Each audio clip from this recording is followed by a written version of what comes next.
Hi again, this is Mike, the Philosopher Engineer. Welcome back. We're due for another episode of Mike's Executive Conversation. Today is May 28th, 2020.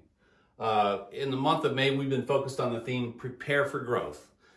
Maybe I've hit this about right, I hope so. Anyways, just a few comments before I get into today's topic, which is mechanisms for growth. We broke this into weekly modules of purpose, process, action, and now we're going to wrap up the month with growth.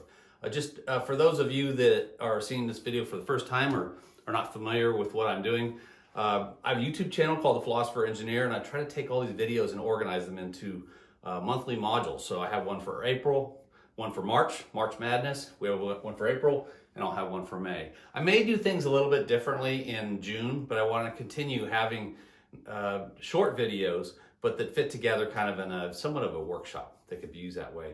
And I really enjoy doing workshops. I'm working on projects. In fact, right now I'm preparing for growth. I have some new projects, so I'm going to be busier. I may not be able to do videos, every other day or every day or something like that, but I still want to continue capturing them. I think it's helpful to me and maybe to some others where I can kind of get those concepts out there. But let's dive in, and I encourage you, if you find this to be interesting, to check out my YouTube and look at the way the playlists are set up. I have different categories and different modules, and I think going forward in June and beyond, I'm going to try to even organize those into more of a module that kind of goes through the whole process, similar to the way I would engage a client, which really starts at a concept phase and gets into with an assessment, and the innovation gets into the design, then the development and implementation.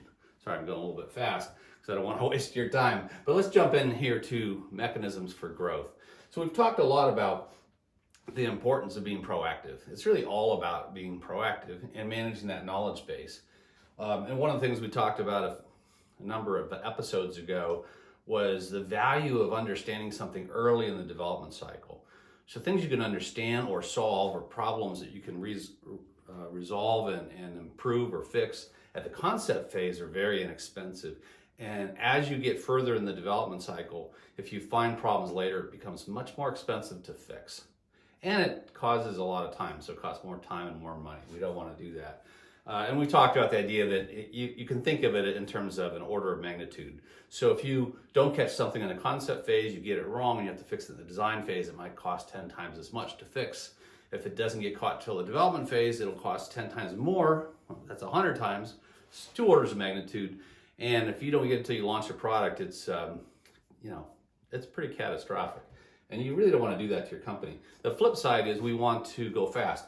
And one way of describing that is if we're in a period of growth, and I think a lot of you will be in a period of growth, especially if you're making products or you're involved in manufacturing or medical devices, the areas that I tend to focus on.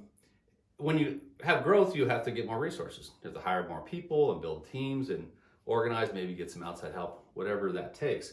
But what I want to talk about is growth that's, not just addition, not just adding, but multiplication. So addition versus multiplication. Well, what is that? Why do I say that? Well, we've talked a lot about having a better process, and a better process can help you improve your performance and your speed by, I think, 30 to 50%. That's why I put it up here. I think you can do better than that, but let's just talk about 30 to 50%. On the technical side, it means that you're approaching that whole model proactively. You're finding problems in advance, you're going to first principles, you're understanding the physics. Basically, it's a knowledge-based approach. And not only do you solve problems and advance the design, but it creates a platform for innovation. So when you want to get creative, you have a framework where you're not just sort of bouncing off the walls. You still, typically when you come up with great ideas, and I'm an inventor and I love new ideas, you have a brainstorming process where, it's kind of divergent. No idea is a bad idea.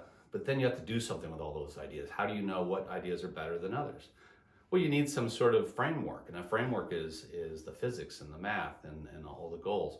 And so we try to create that platform.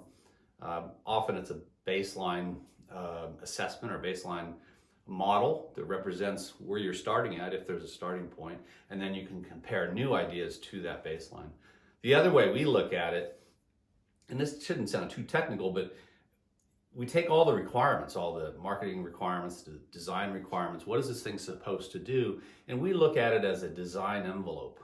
And you can take that design envelope when it's quantified and think about that's kind of the window with which you're going to come up with creative ideas and innovations to try to meet that.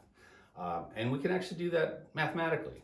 Maybe it has to be a certain size and a certain weight and uses a certain amount of power. There's a lot of different criteria that may be involved. So I call that the design envelope. And that's just a way of thinking about it. Just imagine a simulator that captures that design envelope. And then when we look at concepts, we can compare those concepts to the design envelope and down select into what I call viable concepts. Those are concepts where we understand we're not defying the laws of physics. In general, these are concepts that are not just creative, but it looks like they have some basis in the ability to meet the results. And then let's talk about growth. So with growth, overall with an organization, you're trying to improve efficiency, and then you can expand with what I'm calling multiplication, but basically your performance is improved a lot. How do you do that? Well, you start with the right philosophy. What is it you're trying to do? How do you manage knowledge? How do you apply knowledge? And you take that philosophy and you put it into your model. That's your development model. And we want is an accelerated development model. And that's a proactive model that understands problems in advance. And we take that model and we put it into a process. And that process is both technical, but it also involves the people side. People are engineers too, right here. Or engineers are people too. People are engineers now. Engineers are people too.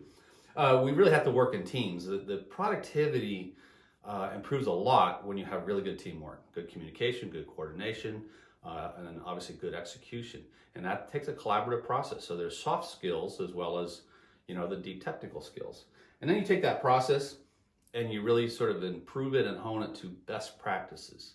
And we have to talk about what that is for best practices, but that's to have the most reliable process to get a great product as quickly as possible to market. We talk about reliability because that's always part of that conversation.